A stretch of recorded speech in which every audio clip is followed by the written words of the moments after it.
Estamos de regreso aquí en la octava, 8.1 de su televisión abierta, por supuesto, en el 88.1 de frecuencia modulada. A nombre de Ricardo Rafael, soy Jesús Escobar Tobar. Como siempre un gusto, como siempre un placer que nos acompañe.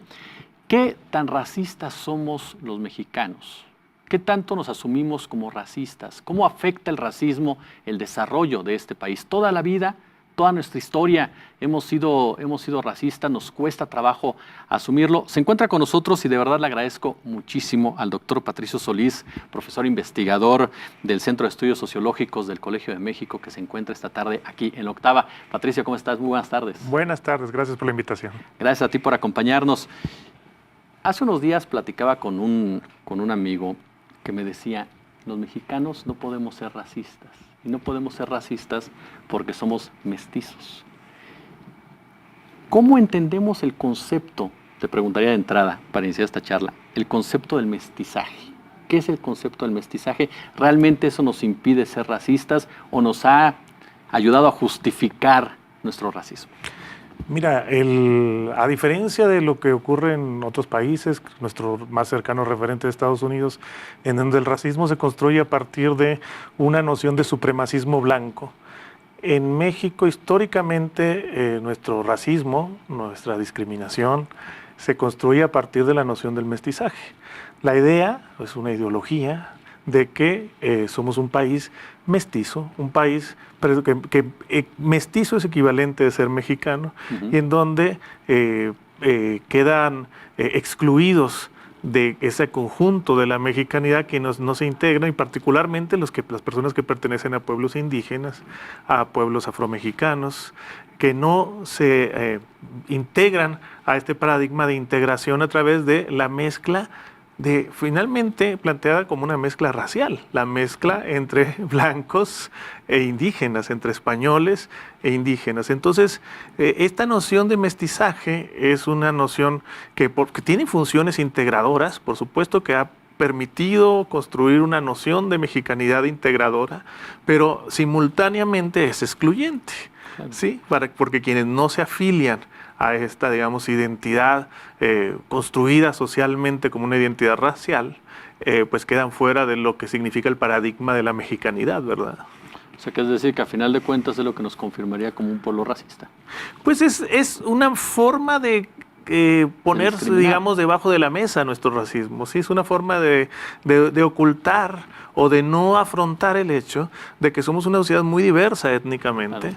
Somos una sociedad muy diversa en términos de características físicas, y que detrás de esa diversidad, o junto con esa diversidad, no es una diversidad entre iguales en términos de condición social, es una diversidad en donde se esconden relaciones de poder, relaciones de subordinación, relaciones de despojo, de dominación, que tienen un carácter histórico. Es decir, tenemos que comenzar por reconocer ese componente histórico del racismo y de la discriminación étnico-racial en México. Es decir, no es un problema de ahora, no es un problema del presente, es un problema que se inaugura en una de sociedad colonial, en donde los españoles tienen un poder de dominación sobre los pueblos indígenas a los que dominaron y conquistaron.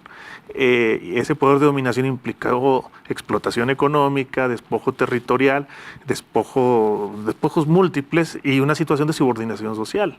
Entonces, esa situación se ha mantenido hasta el presente, con por supuesto sus cambios, no queremos decir que es la misma situación que hace 200, 300, 400 años, pero la situación se mantiene hasta el presente. Entonces tenemos que reconocer ese carácter histórico del problema para poder situarlo en su debida perspectiva para el presente. Es decir, desde siempre hemos sido un país racista, desde que nos fuimos construyendo como tal. Nos construimos como un país racista. Sí, racista, un país que se construye en función de una división basada en características étnicas racializadas, ¿sí? Es decir, la noción de raza es una noción que, bueno, sabemos, en el presente lo entendemos así, como una noción que no tiene ningún sustento biológico, sí, pero sí tiene un sustento como construcción social. Las personas y los grupos sociales se se les asigna una identidad racial en función de características físicas que se asumen, que tienen tras de sí diferencias genéticas, diferencias biológicas, que además marcan una jerarquía social. Entonces, así nos construimos. O sea, la misma noción de indígena es una noción construida históricamente en función de una distinción racial. Es una raza diferente. ¿Sí? Y volviendo al tema del mestizaje, las nociones, al menos las nociones iniciales, inaugurales del mestizaje, se conciben como nociones de mezcla racial. Claro, ¿no? ¿Sí? Entre el español, el nativo y demás, ¿no? Así es. Patricio, lo platicábamos un poco fuera del aire. De repente nos cuesta mucho trabajo asumirnos como racistas. Incluso, lo decíamos de manera muy coloquial, pero nos blanqueamos como sociedad. Ha habido muchos exámenes, muchos estudios, muchas investigaciones en donde se plantea incluso cómo te afecta tu color de piel para conseguir trabajo, para desarrollarte, para crecer como individuo. Lo primero que te preguntaría en torno a este tema es, ¿por qué nos cuesta tanto trabajo entonces, si es un problema estructural, si es un problema que viene desde siempre, aceptar que somos una sociedad racista? Tememos el término, no lo conocemos. ¿Qué pasa ahí? Bueno, porque justamente la manera en que construimos esa noción de mexicanidad es una negación de esa diferencia. Y entonces nos cuesta trabajo construirnos de manera diferente o entendernos de manera diferente, entendernos como una sociedad pluriétnica, como una sociedad plurinacional, incluso si se puede hablar en esos términos, una sociedad pluricultural y con características físicas diferentes. Nos cuesta mucho trabajo, entonces yo siempre digo cuando tengo oportunidad de estar en estos medios, es que pasamos de ser una sociedad en donde el problema estaba invisibilizado, a una sociedad donde el problema es de una visibilidad incómoda. Ahora, a partir de varias cuestiones que han pasado, de estudios como los que hemos realizado nosotros, otros colegas, etcétera, conocemos más esa situación estructural a la que refiere, es decir, el hecho de que tanto la pertenencia a pueblos indígenas, hablar una lengua indígena o tener piel morena versus tener piel blanca, tienen efectos negativos en las probabilidades que tienen las personas de ascender socialmente, de tener movilidad social, de alcanzar altos puestos laborales, de tener alta escolaridad, etcétera. Es decir, son efectos estructurales. Sabemos eso.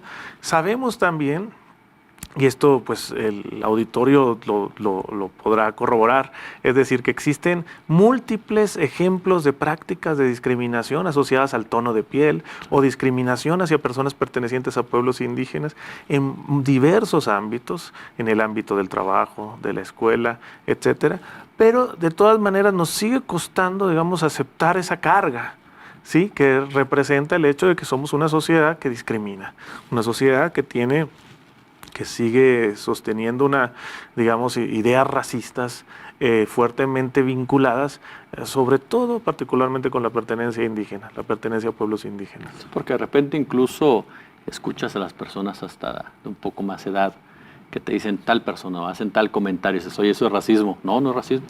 Sí. Únicamente es un señalamiento, ya parte hasta de la forma. Está naturalizado. Está naturalizado. Entonces, ¿no? ¿Hacia dónde tenemos que, digamos, movernos como sociedad? ¿Qué es lo que aspiraríamos en este ámbito? Lo primero, me parece a mí, es este tema de visibilización. O sea, tenemos que hablarlo, tenemos que discutirlo y tenemos que generar un movimiento. Yo siempre pongo como ejemplo el movimiento de Me Too, en donde un problema que es tan generalizado como los temas de abuso, de acoso hacia las mujeres, pero a la vez tan naturalizado, ¿sí?, se convierte en un tema de denuncia de las propias mujeres. Sí, nosotros tenemos que llegar a un espacio de catarsis y de visibilización del problema en donde tenemos que potenciar que de esto se hable, ¿sí? Pero por supuesto esto no es suficiente. Tenemos que hablar también de políticas. Tenemos que hablar de políticas antidiscriminatorias, políticas racistas y para revertir esta herencia histórica de la que te hablaba hace unos momentos, de despojo, de maltrato. Tenemos que hablar de políticas compensatorias, políticas de acción afirmativa que permitan compensar, primero reconocer nuestra deuda histórica con los pueblos indígenas, con los pueblos afromexicanos y la deuda histórica también con quienes tienen rasgos físicos racializados que se acercan o que son vinculados a la pertenencia a pueblos indígenas o afromexicanos, aunque no se identifiquen como tales. Reconocer esa deuda es lo primero, y lo segundo es resarcir, porque 500 años de esta situación no se van a revertir por sí mismos, tenemos que tener que compensar socialmente. Es decir, que no existe el racismo a la inversa, como algunos están manejando hace unos días.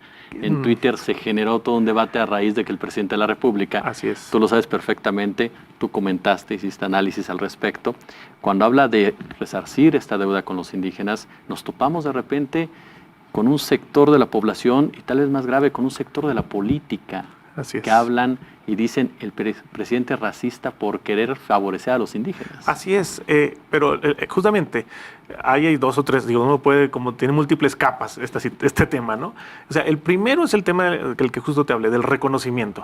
A ver, sí, como sociedad, en términos formales, todos los individuos son iguales, en términos jurídicos formales, pero en términos efectivos no. Existen grupos sociales que históricamente han estado en situación de desventaja. ¿Sí? Las injusticias del pasado no están muertas. Las injusticias del pasado perviven en el presente. Entonces, si reconocemos que hay injusticias en el pasado, no podemos dar trato igual. Claro. Sí, es como, piensa en la situación de un salón de clases, ¿sí? Tienes a dos chicos, un chico que tiene, digamos, que proviene de un origen social con mayor desventaja, que tiene antecedentes escolares de mayor desventaja y que batalla más para aprender la clase. Y otro que batalla, que está muy bien. El profesor o la profesora no pueden decir, bueno, yo a todos los chicos los trato igual. Tienes que tener un trato preferencial hacia el chico que está teniendo más problemas para emparejarlo y lograr que se cumplan los objetivos de aprendizaje. En este caso es una situación parecida. Tenemos que reconocer que si bien todos los alumnos son iguales, ¿sí? Tienen los mismos derechos, al mismo tiempo tenemos que dar tratos preferenciales en función de circunstancias sociales e históricas. Entonces, ese es el primer componente. Entonces, efectivamente, no se puede hablar de racismo cuando se está adoptando medidas compensatorias para resarcir desigualdades y despojos y maltratos históricos. ¿Te sorprende que la clase política no lo entienda así o utilice el tema del racismo incluso con una finalidad para golpetear? A estas alturas a mí no me sorprende nada, digamos, estamos en un punto de polarización social tal que creo que esa es otra capa del asunto y me da gusto que lo menciones, porque uno podría ponerse a pensar hasta dónde estas personas que reaccionaron y tacharon de racista al presidente López Obrador efectivamente piensan de esa manera o están tratando de, digamos, tomar tajada política de la situación y aprovechar que esto tiene resonancia social, y este es el punto, sí tiene resonancia social, una idea racista, una idea de que es racista basado en cierto privilegio compensatorio a personas pertenecientes a pueblos indígenas. Bueno, aprovechan esa resonancia social para golpear políticamente. Entonces, no me sorprende que lo aprovechen, lo que sí es de llamar la atención es esa resonancia social, es decir, que esto tiene eco. La reacción de la sociedad. La reacción, ¿no?, de una fracción de la sociedad que, digamos, adopta una perspectiva de liberal extrema, en donde no puede entender que existen grupos sociales que requieren, para ponerlo de una manera, una frase que puede ser pegajosa, que no entienden que para lograr la equidad hay que tratar de manera desigual. Esa frase es maravillosa. Sí, para lograr la equidad, ¿sí?, que es un objetivo que tenemos que tener como sociedad, tenemos que tratar de manera desigual, porque los que están en desventajas históricas, ¿sí?, sociales, económicas, territoriales, hay que emparejar el piso, y para emparejar el piso hay que tratarlos mejor, hay que darles trato privilegiado. ¿Tú sientes que en este gobierno hay esa intención? En los programas sociales que están lanzando, ¿sientes que va por ese camino? Mira, yo creo que la intención existe. Mis preocupaciones son de corte de diseño de política. Mis preocupaciones son de corte de si las estrategias que se están instrumentando son eficientes y efectivas para lograr esos objetivos. Es decir, es una preocupación más de corte instrumental. Creo que las intenciones existen y creo que hay gente en el nuevo gobierno que ya cumplió un año, que tiene esas legítimas intenciones. La pregunta es, y todavía estamos muy pronto para evaluar, si esto efectivamente, estas medidas que se están instrumentando, efectivamente van a lograr los objetivos que se proponen. ¿Me permite hacer una pausa, Patricio? Regresamos para seguir platicando este interesante tema, entrarle también, por supuesto. Te quiero preguntar sobre precisamente este discurso por parte de los políticos, que tanto el racismo, que tanto la discriminación se ha agudizado. ¿Quién agudiza este problema? Si la élite, si la clase política, para que nos hagas un análisis extenso sobre este tema. Con gusto. Muchas gracias. Vamos a hacer una pausa, vamos a regresar, por supuesto, a seguir platicando con Patricio Solís. Le recuerdo que en un momento más estará con nosotros Ricardo Rafael desde la FIL de Guadalajara. Soy Jesús Escobar Tovar, una pausa y regresamos con más.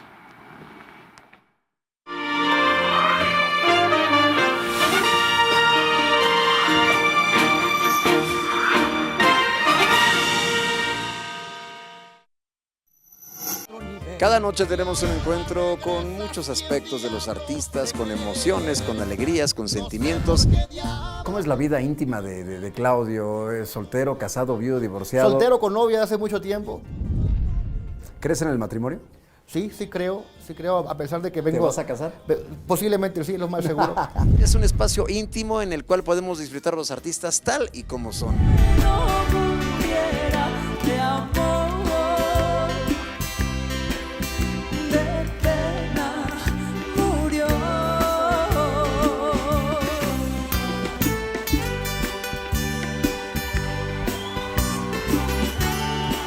Toda una puesta en escena en un ambiente íntimo solo para ustedes en las noches de Bohemia. Te podré decir cuánto te amo.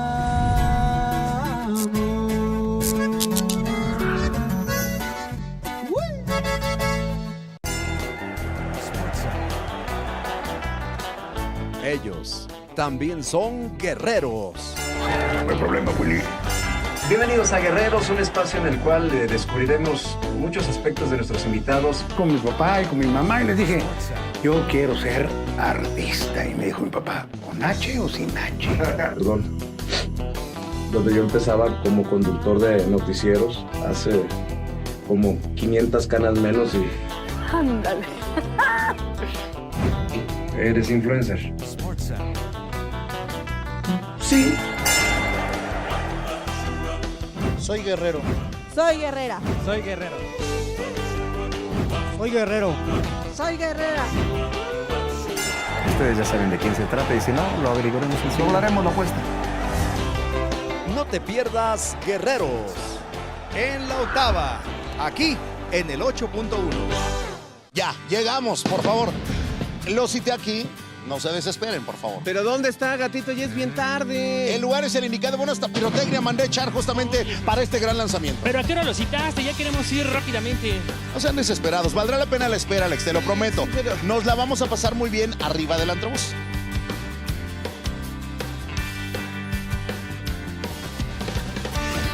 Oigan, ya sé, ¿qué les parece si caracterizamos a alguien y la disfrazamos de una francesa perdida en México? Oye, ¿y si mejor nos ponemos a vender chicharrones? No, a mí se me antoja mejor una malteada.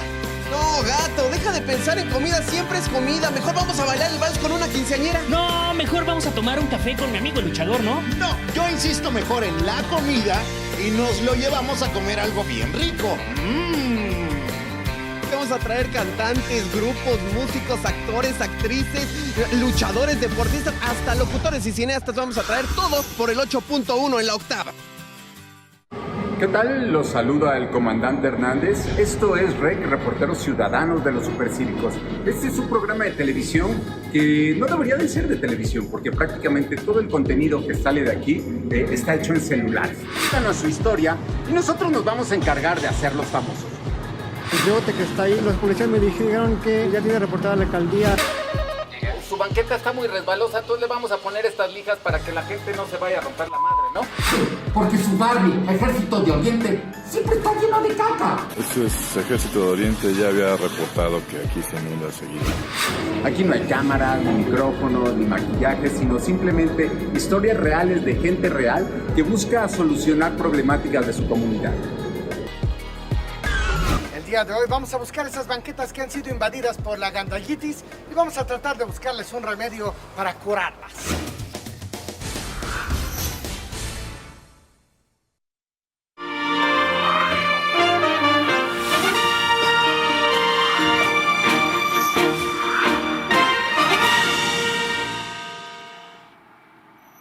Estamos de regreso en este espacio de Ricardo Rafael platicando sobre racismo, sobre discriminación. Y se encuentra con nosotros el doctor Patricio Solís, un experto en la materia. Patricio, nuevamente, muchas gracias por acompañarnos. Gracias. ¿Quién fomenta? ¿A quién le conviene fomentar el racismo? ¿Los medios, la élite, la clase política, la sociedad en su conjunto?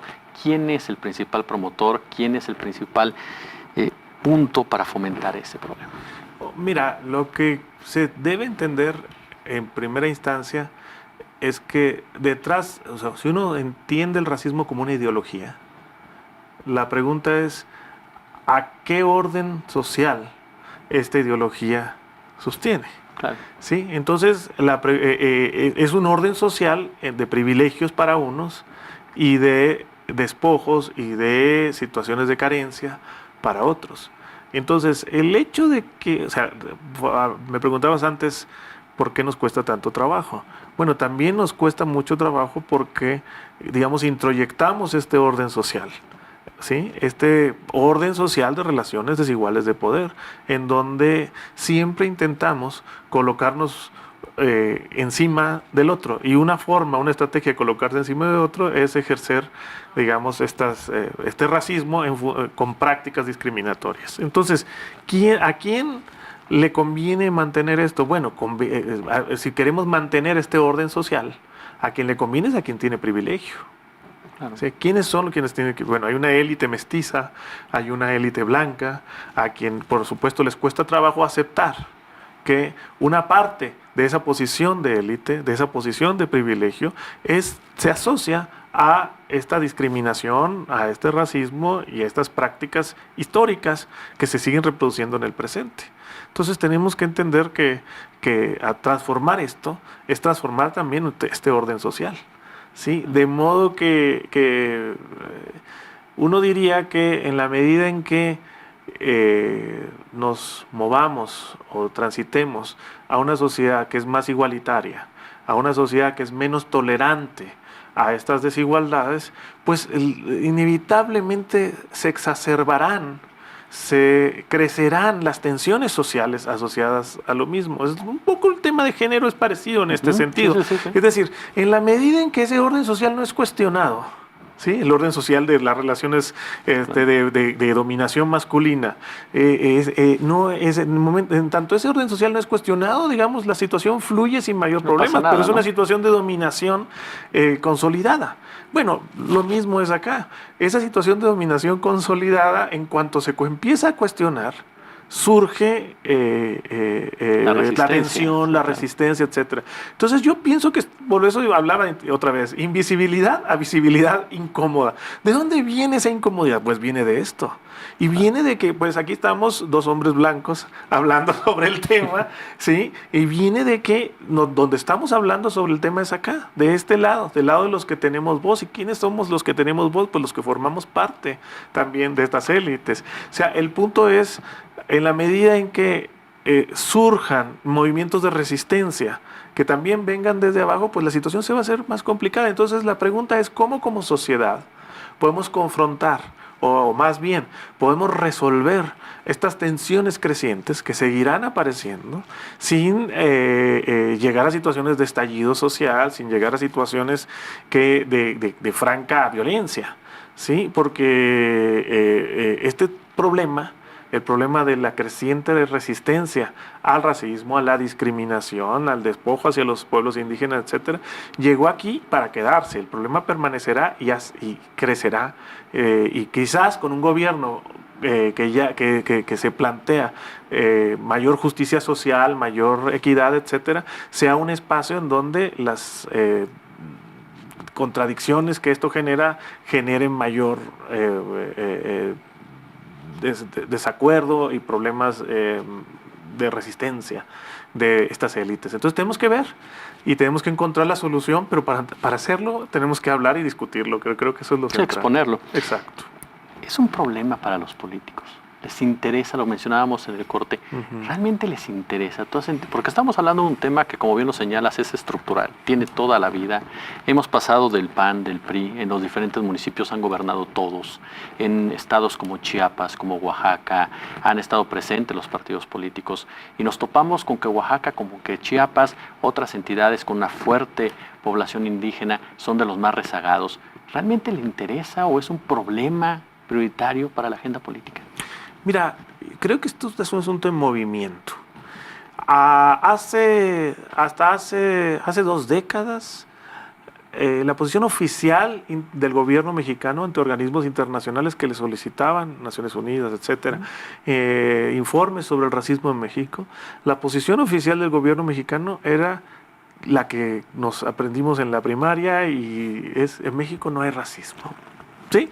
Bueno, ahora tenemos un presidente que, con dificultades, con tumbos, con quizás cuestiones conceptuales que no son muy claras, nos habla ya de la existencia del racismo. Tenemos una CONAPRED, ¿sí?, que está abierto a la discusión y de los problemas de discriminación asociados al racismo, y creo que forma parte también de su agenda de política. Entonces, pues yo diría que el Estado mexicano tiene una creciente preocupación sobre estos temas. Yo no creo que sea un tema caliente de agenda política todavía, y sin embargo me parece que incluso por ejemplo, si nos vamos a un periodo de tiempo mucho más corto, como de 1 año a la fecha, también la situación ha cambiado. ¿Sí? Este año, ¿qué ha ocurrido? Bueno, el tema de de la migración y de los riesgos de xenofobia y de racismo asociado al cambio de política mexicana hacia la migración, están ahí, están en la agenda de política. Informes como nosotros, el que presentamos con Oxfam, Por mi raza hablará la desigualdad, y otros estudios también han llamado la atención sobre este tema. Y aparentemente se comienza a convertir las discusiones sobre racismo y discriminación étnico-racial en problemas que pueden ser incorporados en la agenda de los políticos, No estoy seguro yo que sea algo que vaya a cambiar de manera inmediata, pero es algo para lo cual tenemos que trabajar. Es decir, tenemos que meter en la agenda el problema, porque, digamos, está aquí desde hace tiempo y ahora es visible, y yo creo que no va a ser fácil que desaparezca de la agenda el problema, ¿no? Patricio, ¿cómo nos ven fuera de nuestras fronteras? ¿Cómo nos ven en otro lado? Como un país que no se asume como racista, ya lo explicaste muy bien, pero ¿cómo nos ven fuera de México? Porque nosotros tenemos un concepto de cómo somos, de quiénes somos, pero tú que has viajado, tú que conoces otras culturas, ¿cómo ven al mexicano? Bueno, yo lo que pienso es, uno podría tomar como parámetro las evaluaciones internacionales de Naciones Unidas, etcétera, etcétera.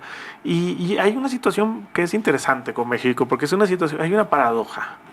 Es la paradoja de tener un aparato jurídico legal de vanguardia, ¿sí? Es decir, cuando uno revisa, digamos, todo el instrumental jurídico en términos de digamos, el combate al racismo, a la discriminación, la inclusión, etcétera, etcétera, México califica muy bien en términos internacionales. Y sin embargo, cuando uno revisa las recomendaciones específicas de los organismos que frecuentemente están evaluando, de Naciones Unidas, etcétera, que están evaluando cuál es el desempeño, el performance del gobierno y la sociedad mexicana para el combate a la discriminación y al racismo, pues frecuentemente y recurrentemente existen recomendaciones que invitan al gobierno mexicano a tener una política más agresiva de combate a la discriminación y el racismo. Solo, habríamos de recordar, por ejemplo, como el tema del reconocimiento de los pueblos afromexicanos. Es algo reciente, es algo que ocurrió hace 2 meses en términos constitucionales. Somos uno de los países de América Latina que más nos hemos tardado para hacer esto. Pero, bueno, nuevamente, es un reconocimiento jurídico. La pregunta es, en términos sustantivos, ¿vamos a acabar con la discriminación? ¿En términos sustantivos vamos a generar una sociedad más incluyente? Bueno, nos falta mucho en términos sustantivos. Yo creo que así más o menos es como nos ven, ¿sí? Como una sociedad en donde tenemos este instrumental jurídico, donde se hacen cosas en el papel, pero en la práctica sigue siendo una sociedad bastante discriminatoria.